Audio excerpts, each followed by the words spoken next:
இந்த மாவட்டத்தில் ஒருத்தர் இருந்தார், அமைச்சர் செந்தில் பாலாஜி. அவரை பத்தி சொல்ல வேண்டிய அவசியமே இல்லை. ஏற்கனவே 15 முறை அமைச்சரவை மாத்தினப்போ இவரை மட்டும் மாத்த மாட்டாங்க. அந்த அளவுக்கு ஒரு முக்கியத்துவமான அமைச்சராக இருந்தார்.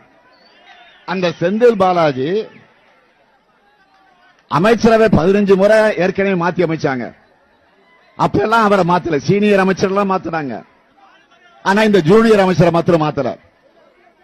இடையில அந்த அம்மா ஜெயிலுக்கு போனப்போ யார முதலமைச்சராக தேர்ந்தெடுக்கலாம்னு சொல்றப்போ அந்த பட்டியல இவர் இருந்தாருங்க. இவர் கெட்ட கேடு செந்தில் பாலாஜி பேர் இருந்துச்சுங்க. அப்போ இதான் வேடிக்கை.